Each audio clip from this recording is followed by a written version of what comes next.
Yo, I ain't here for the money, I ain't here for the fame. Though it might be nice to own a jet plane, I'ma do it all for you. Kami bijaksana, kami mempunyai Taurat Tuhan. Ya, jadi mereka tidak mengetahui hukum Tuhan, tapi mereka mengatakan mereka bijaksana, mereka mempunyai Taurat Tuhan. Jadi kalau mereka nggak mengenal hukum Tuhan, apa yang mereka katakan apa?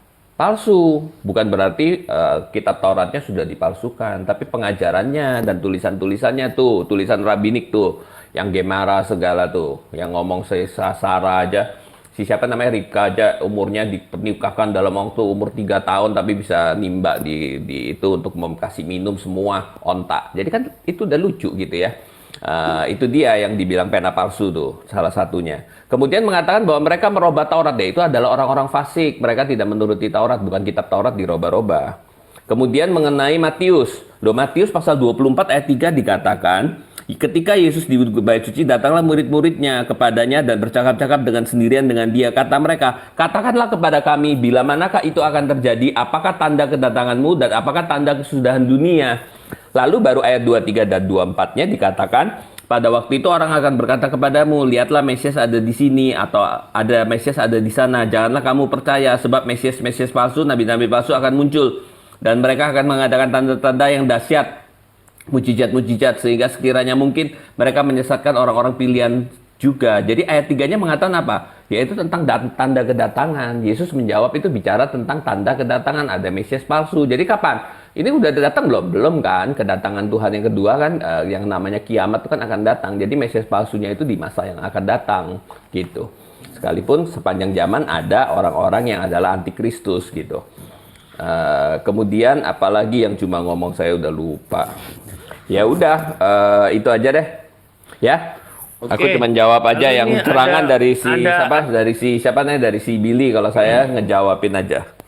Oke, silakan sekarang si ada Rifa. Pak King of enggak sebentar, ada Pak King of Yerusalem. Ada yang mau dibicarakan, Pak, atau mau ditentang mereka, Pak? Waktunya Islam. Atau 1 menit King tuh of kasih. Saya Yerusalem. punya kan, saya cuma ngomong 2 menit kan. Ya. King of Yerusalem. Naik komal tapi diem. Bapak King of, Ditinggal kencing, tinggal makan. mungkin dia ketiduran kali, tapi dia Masa baru naik udah tidur.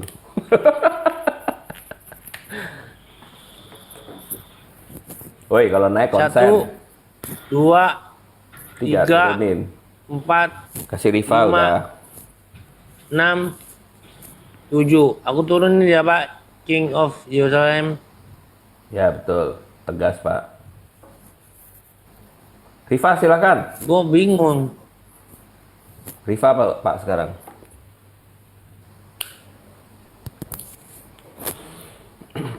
Kok pada diem semua? Rifa kok diem juga? Suma juga diem. Lanjut Bang Juma. Oke, baik. Kan waktunya Bang. Waktunya, waktunya Juma atau nggak Rifa? Ya oke, silakan. Iya, jadi ketika kita berbicara mengenai Taurat Musa, Islam Kristen tidak ada yang mampu menunjukkan kitab itu. Jadi apapun kemudian yang kita gunakan, narasi seperti apapun, seindah apapun yang kita gunakan untuk mengatakan Taurat itu masih ada, faktanya itu sudah nggak ada. Maka ketika kita memaknai Mazmur 119, 126, bahwa Taurat yang dimaksud di situ adalah ajaran yang kemudian mereka langgar, tapi faktanya kitab Tauratnya itu sudah nggak ada. Itu nggak bisa kita pungkiri. Yeremia 8 nomor 8, pena palsu penyurat sudah membuatnya menjadi bohong. Nah, yang muncul kemudian adalah surat-surat yang menceritakan, yang membahas tentang kitabnya Nabi Musa. Kitab Nabi Musanya sendiri mana? Maka kemudian Al-Quran tidak salah mengatakan itu. Mereka didatangkan kepada mereka itu sebuah kebenaran, mengajarkan aturan Tuhan kepada mereka, tetapi mereka kemudian melanggar aturan itu. Mereka melemparkan aturan Tuhan itu. Ini yang dikatakan oleh Al-Quran. Sehingga ketika teman-teman baik Yahudi maupun Kristen mampu menunjukkan kitabnya Nabi Musa, berarti Al-Quran ini keliru. Karena Al-Quran mengatakan innal ladina yaktumuna ma anzalna minal bayyinati wal huda min ba'di ma bayyanahu lin-nas fil kitab. Ulaika yal'anuhumullah wa yal'anuhumul la'inun. Sesungguhnya orang-orang yang menyembunyikan apa yang telah kami wahyukan berupa keterangan-keterangan yang jelas, berupa petunjuk yang jelas, setelah kami menerangkannya kepada manusia dalam Alkitab, Torah dan Injil, mereka itu dilaknati Allah dan dilaknati oleh semua makhluk yang bisa melaknat. Nah sekarang kalau ini salah, berarti orang-orang Kristen, saudara-saudara saya, mampu menunjukkan kitabnya Nabi Musa. Al-Quranmu salah, ini loh kitabnya Nabi Musa. Tapi kan sampai hari ini tidak ada kekuatan di atas muka bumi ini yang mampu menunjukkan itu. Innal ladina yaktumuna ma anzalallahu minal kitabi wa yastaru bihi thamanan qalila. Sesungguhnya orang-orang yang menyembunyikan apa yang diwahyukan Allah kepada mereka, yaitu Taurat dan Injil, Alkitab, lalu kemudian menjualnya dengan harga yang sedikit, harga murah. Mereka itu sebenarnya tidak memakan dan tidak menelan dalam perutnya melainkan api. Dan Allah tidak akan berbicara kepada mereka pada hari kiamat, dan tidak akan mungkin kemudian mereka disucikan. Mereka akan disiksa dengan siksaan yang amat pedih. Wala yuzakkihim walahum azabun alim. Ini Al-Quran yang mengatakan. Tapi kalau kemudian teman-teman Kristen mampu menunjukkan kitabnya Nabi Musa, Al-Quran ini salah berarti. Tapi faktanya, sampai hari ini tidak ada manusia, satu manusia pun atau satu negara pun atau satu kekuatan pun yang mampu menunjukkan ini loh kitabnya Nabi Musa. Gak ada. Bahkan Al-Quran dengan sangat-sangat valid mengatakan bahwasanya innad dina indallahil Islam wa makhtalafal ladina utul kitaba illa min ba'di ma ja'ahumul ilmi ba'ya bainahum. Sesungguhnya ajaran yang ridai di sisi Allah hanyalah ajaran Islam. Tiada berselisih orang-orang yang telah diberi Alkitab kecuali sesudah datang pengetahuan kepada mereka karena kedengkian yang ada di antara mereka. Nah, ini Al-Quran sudah mengatakan itu. Bahkan Allah mengatakan, ya ahlal kitab, lima takfuruna bi ayatillah wa antum tasyhadun. Wahai ahli kitab, mengapa kau mengingkari ayat-ayat Allah, ketetapan-ketetapan Allah, padahal engkau mengetahui. Nah sekarang kalau teman-teman kesimpulan, oh Taurat Nabi Musa itu masih ada mana? Di mana itu? Seperti apa wujudnya? Seperti apa bentuknya? Tidak ada yang mampu menunjukkan. Siapapun itu, termasuk praktisi Yahudi hari ini. Demikian, silakan yang lain.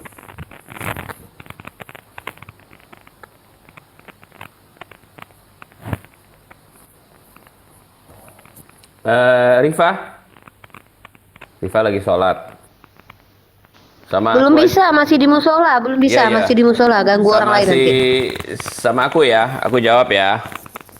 Oke, tadi aku udah jawab. Jadi pena palsu itu bukan berarti Tauratnya yang dirubah, tetapi mereka tidak mengenal Tuhan, hukum Tuhan, tapi mereka mengatakan mereka bijaksana, mereka menyatakan Taurat gitu loh. Jadi yang mereka ajarkan itu adalah pena palsu gitu ya, bukan berarti Tauratnya sudah dirubah-rubah. Dan yang di dalam Mazmur 126 itu adalah bicara tentang orang fasik yang merombak Taurat Tuhan, bukan berarti kitab Taurat dirubah. Nah, kemudian mengatakan bahwa ya memang ini ada dua hal, yaitu antara kitab Taurat yang sudah dirobahkah atau Al-Qur'annya yang palsu gitu ya. Kalau menurut Juma ya pasti kepercayaan ya kitabnya dia pasti adalah yang asli, tapi itu menurut Juma, karena setiap anak itu juga merasa bapaknya paling hebat, belum teruji gitu ya. Kemudian apakah kitab Taurat Musa masih ada? Loh, kalau yang dimaksud adalah kitab yang ditulis langsung oleh Musa ya jelas nggak ada. 3.500 tahun, bagaimana bisa bertahan tanpa pemeliharaan? Tapi kan yang namanya kitab itu kan ditulis lagi. Nah, kitabnya Utsman ada di mana? Apakah komplit? Ya, nggak ada juga gitu loh ya. Jadi kenapa kok cuma ada manuskripnya cuma sedikit? Ya karena sudah hancur yang ditulis-tulis gitu. Apakah orang mau berpikir ini harus gua jaga sampai ribuan tahun?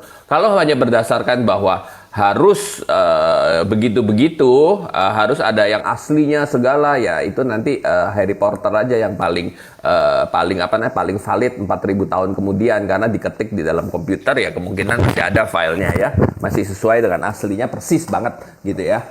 Jadi nggak bisa itu sebagai parameter. Kenyataannya adalah di zamannya Makabe tadi udah saya tunjukin kan, setelah perang selesai si penulis Makabe 2 mengatakan bahwa masih ada, makanya bahkan semuanya komplit gitu. Bahkan mau dipinjamkan juga kepada Mesir. Berarti ada berapa? Ada 2 salinan dong, paling sedikit.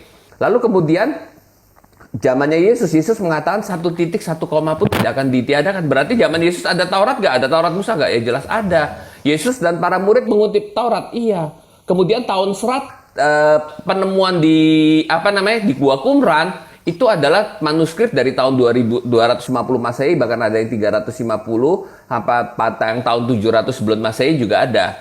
Yang banyak adalah 250 sampai 50 Masehi, 50 sampai 75 Masehi. Itu sebelum Masehi sampai sesudah Masehi ya. Itu ada gitu loh. Itu terbukti ada. Zaman Yesus ada. Kemudian ada terjemahan yang namanya Aquila of Sinop. Dia menerjemahkan dari bahasa Hebrew ke dalam bahasa Yunani. Loh kalau gitu berarti Taurat ada nggak?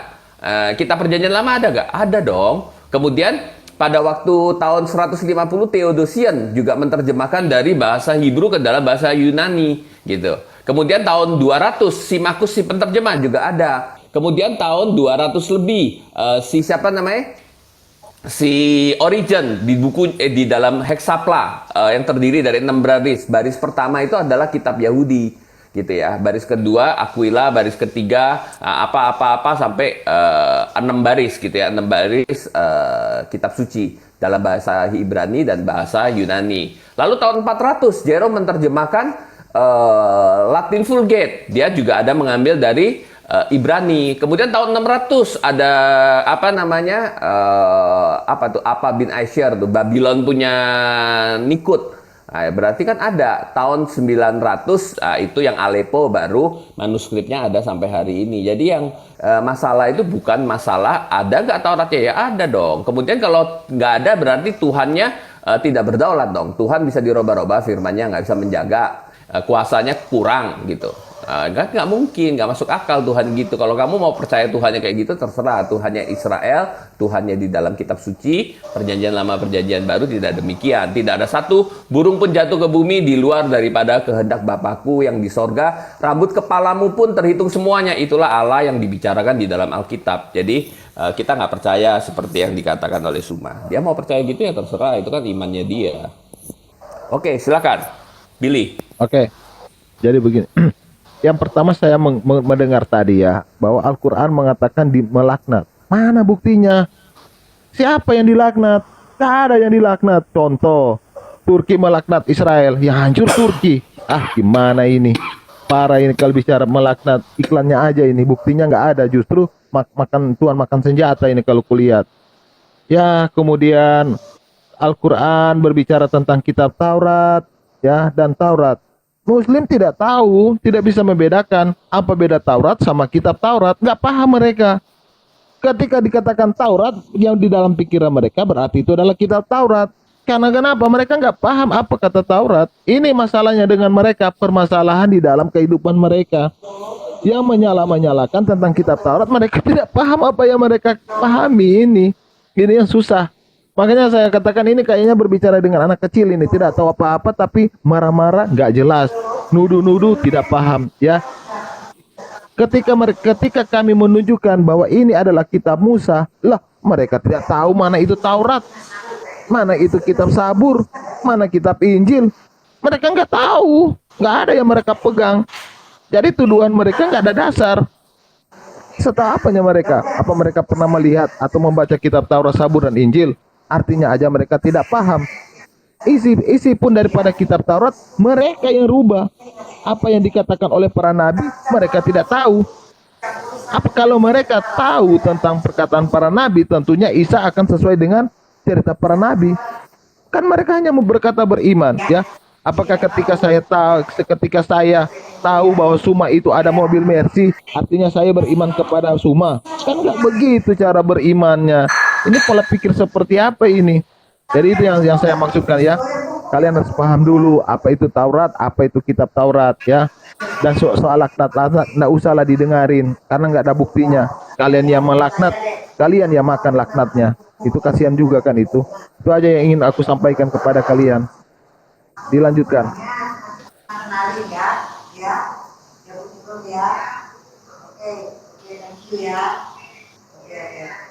Lanjut Bang Jumalan. Oke, baik. Jadi kalau cuman mengatakan ada kok ada, tapi tidak bisa menunjukkan itu apa artinya. Belum lagi Tuhan sendiri, ya, di dalam Al-Quran menerangkan bahwa kitab terdahulu itu dirubah-rubah. Dan itu buktinya, kalau kita melihat kitab Bereshit, Shemot, Wayikra, apalagi Debarim, Bamidbar, dan seterusnya. Jelas sekali di situ menerangkan bahwasanya penulis itu menuliskan tentang kematian Nabi Musa. Membuktikan bahwa kitab itu tidak dituliskan tidak dituliskan oleh Nabi Musa itu sendiri. Karena tidak mungkin kemudian Nabi Musa itu menuliskan tentang dirinya, membahas tentang kematian dirinya. Itu bukti bahwa apa yang diterangkan Al-Quran itu tidak keliru. Secara data kalau kita melihat sesuatu yang tidak rasional, misalnya yang diterangkan di dalam kitab saudara yang Anda anggap sebagai firman Tuhan. Bagaimana di dalam, kita ambil satu contoh. Misalnya di dalam kitab Bereshit dikatakan di pasal 6 nomor 3. Sebab suatu kisah menceritakan bagaimana kemudian di sana diterangkan Tuhan teguh pendirian dalam menetapkan usia maksimal manusia. Apa itu? Manusia dibatasi usianya hanya 120 tahun. Apa betul ini firman Tuhan? Sedangkan Nabi Nuh itu hidupnya 900 tahun lebih. Boleh Anda lihat di dalam Bereshit 9 nomor 29. Nah, inilah bukti bahwasanya Al-Quran tidak pernah keliru ketika mengatakan ahli kitab merubah-rubah firman Tuhan. Ini Al-Quran tidak akan pernah keliru menerangkan itu. Ya ahlal kitab lima talbisunal haqqa bil batil wa taktumul haqqa wa antum ta'lamun. Mengapa engkau merubah-rubah? Mengapa kau mencampur adukkan antara hak dan yang batil? Nah sekarang, hai Al-Quran, bagaimana kau membuktikan bahwa apa yang mereka lakukan itu mencampur adukan? Lihat keadaan hari ini. Apakah kitabnya Nabi Musa itu masih ada? Kalau ada, hanya di mulut. Pembuktiannya tidak ada. Nah kalau dikatakan, mana kitabnya Utsman? Al-Quran itu dilestarikan berdasarkan budaya lisan, hafalan. Kalau kitab Kristen dibudayakan dengan tulisan. Kalau tulisannya hilang, selesai. Dulu ya. Aku bikin kopi dulu ya. AFK. Silakan, Kopi dulu. silakan. Kalau tulisannya hilang, tamat riwayat. Kalau Al-Quran itu dilisankan, dihafalkan. Meski tulisan Al-Quran hilang, apalagi hanya sekedar Utsman punya mushaf, itu tidak ada artinya. Kenapa? Ada jutaan penghafal Quran. Nah inilah bedanya kita. Makanya saya cari mana kitab Nabi Musa. Tunjukkan sekarang. Kalau hanya mengatakan ada. Tapi buktinya nggak bisa ditunjukkan. Mana itu? Perjanjian lama itu bukan kitabnya Nabi Musa. Jadi banyak hal yang kemudian yang harus saudara-saudara saya ini pahami dengan baik. Belum lagi ketika dikatakan dalam Ulangan 31 nomor 27. Sebab aku mengenal kalian, ya, dan mengenal tegar tengkuk kalian. Sedangkan sekarang selagi aku hidup bersama-sama dengan kamu, kamu sudah menunjukkan kedegilanmu terhadap Tuhan. Terlebih lagi nanti sesudah aku mati. Kata siapa? Kata Musa. Antara zamannya Musa dengan zamannya Kristen abad pertama, itu hampir 2000 tahun. Bagaimana mungkin kemudian zaman Musa sudah memprediksi kedegar tengkuk kaumnya, kemudian muncul sebuah kitab mengatasnamakan Tauratnya Nabi Musa. Apalagi sekarang, sudah 4000 tahun lebih kitabnya Nabi Musa mana? Anda mengatakan sudah hancur, yes. Lalu siapa yang menghafalkan? Siapa yang menelaah hafalan itu? Siapa yang menyampaikan hafalan itu? Kepada siapa hafalan itu diuji? Apa dasarnya mengatakan hafalannya sudah benar? Tidak ada. Maka Al-Quran satu-satunya pegangan yang harus kita pegang hari ini. Itu menurut saya. Silakan Anda bantah. Bang, saya nambahkan Bang. Jadi tadi saya tertarik dengan pernyataan Pak Pras di awal-awal diskusi tadi bahwa mengatakan Yahudi itu licik, menyimpan-nyimpan bla bla bla segala macam. Itu sudah lumayan ya diakui sama Pak Pras.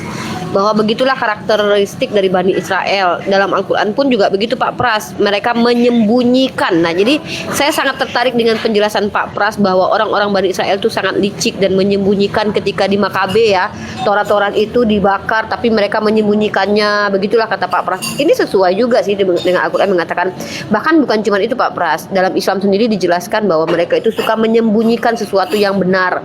Nah bahkan mereka itu jangankan merubah kitab suci, jangankan menyeleweng kitab suci. Dalam kitab Yeskiel pasal 22 ayat 26, imam-imamnya, ini bicara tentang orang-orang petingginya loh ya, bukan orang Bani Israel biasa loh. Imam-imamnya memperkosa hukum Tauratku dan menajiskan hal-hal yang kudus bagiku. Mereka tidak membedakan antara yang kudus dengan yang tidak kudus, tidak mengajarkan perbedaan yang najis dengan yang tahir. Nih, ini loh kata Yeskiel. Siapa sekarang yang tidak membedakan mana najis dan tidak najis? Apakah kami umat Islam atau kalian? Ada batasan bagi kalian mana najis mana tidak? Itu di dalam Yeskiel pasal 22 ayat 26. Imam-imamnya orang Yahudi memperkosa hukum Torah. Kalian bukan cuma memperkosa, bahkan kalian ikuti orang yang membatalkan hukum Torah itu, yaitu Paulus dalam Efesus pasal 22 15 ayat 22. Efesus berapa lupa. Ya, intinya ada pembatalan, jangankan memperkosa. Kemudian kata Yeskiel di dalam kitab 22 ya nomor 26 lagi, bahkan tidak mengajarkan perbedaan yang najis dengan yang tahir, mereka menutup mata terhadap hari-hari sabatku.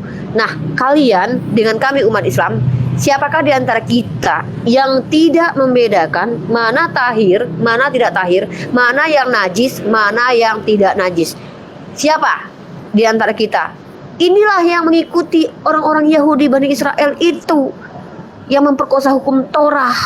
Sementara kami umat Islam jelas menyatakan di dalam Al-Quran bahwa Torah itu ada cahaya ya kalau nggak salah ya, dalilnya dalam Al-Quran ya. Nanti Bang Zuma tambahkan ya, karena aku habis sholat jadi nggak pegang data.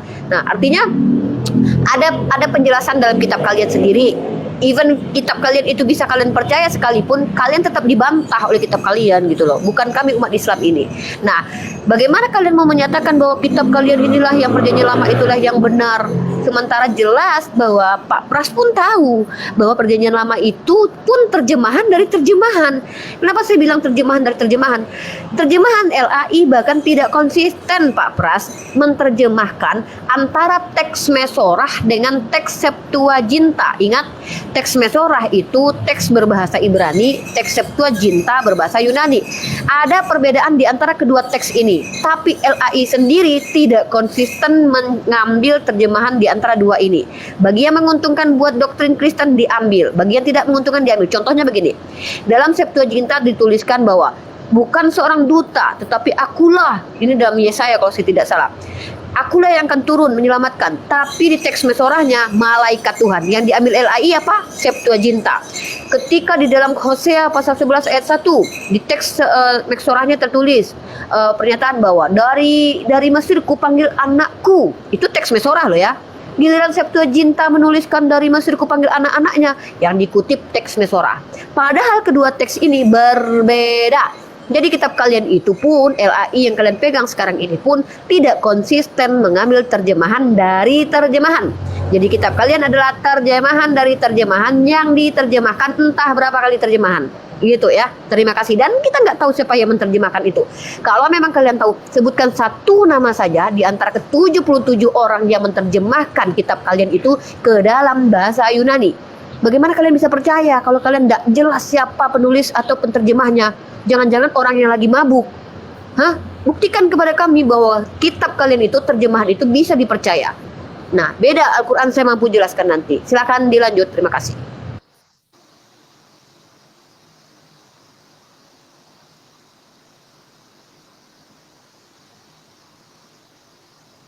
Lanjut mana ini?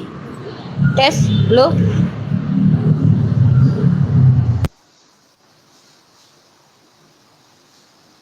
Kok pada diam?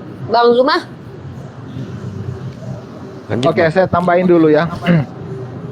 Jadi kalau kamu mengatakan bahwa yang menerjemahkan orang gila, jangan-jangan yang merubah dari kitab Arab, dari huruf ijasi Arab, dari Arab gundul dan Arab sekarang, jangan-jangan gila juga. Kan begitu. Saya hanya ikut perkataan kamu loh. Apa orang gila yang merubah itu? Kau jawab dulu itu.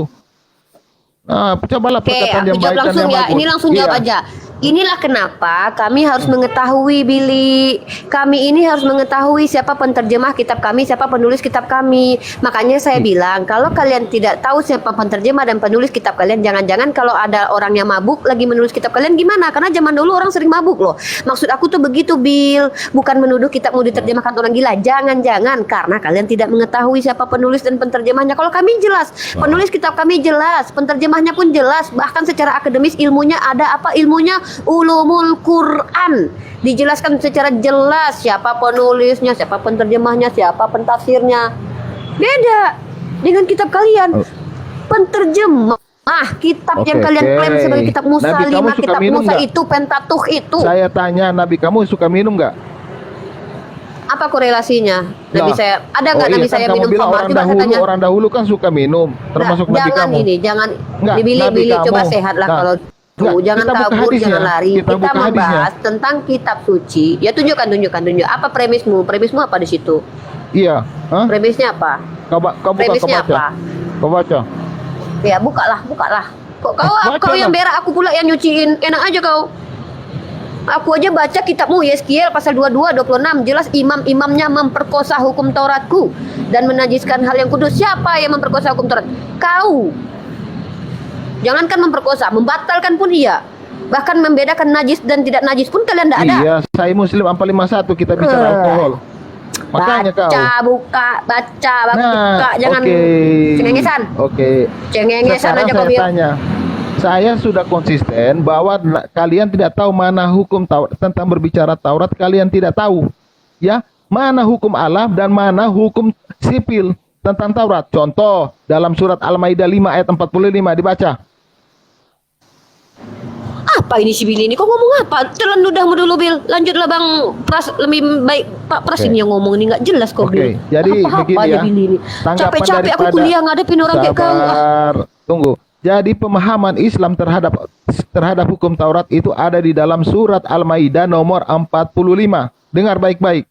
Kami telah menerapkan bagi mereka di dalamnya Taurat bahwa nyawa dibalas dengan nyawa, mata dengan mata, hidung dengan hidung, telinga dengan telinga, gigi dengan gigi, dan luka-luka pun ada kisahnya, balasan yang sama. Barang siapa yang melepaskan hak kisahnya, maka ia menjadi penebus dosa baginya.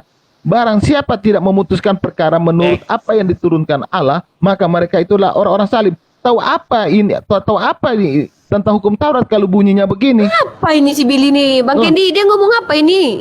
Loh, sekarang dalam penjelasan ini bahwa tentang Taurat ini adalah Bang Zuma ngerti nggak apa ini Kamu bilang ngomong dia? nggak jelas. Loh, nggak jelas bagaimana? Bang Zuma paham nggak bahasa Makanya Billy, dari Bang? tadi, Dia pakai bahasa oke. apa dia nih? Dari tadi saya minta penjelasan tentang Taurat, kalian tidak paham. Pak Pras, tolong jelaskan dulu, terjemahkan dulu. Tunggu. Apa kata Billy, Bang? Pak Pras, tolonglah. Sabar. Jadi yang kalian pahami tentang hukum Taurat itu adalah gigi ganti gigi. Itu adalah hukum Taurat. Makanya Jadi maunya ketika kamu tampar pipi kiri, kasih pipi Tunggu, kanan. Jadi kalau Asaindo. penjajah datang di Indonesia, Makanya kamu biarin saya aja kayak gitu. Makanya saya dari tadi saya tanya apa arti Taurat, Parah kalian kau. tidak paham. Ternyata Al-Maidah mengatakan yang disebut dengan Taurat adalah gigi ganti gigi, mata dengan ganti mata.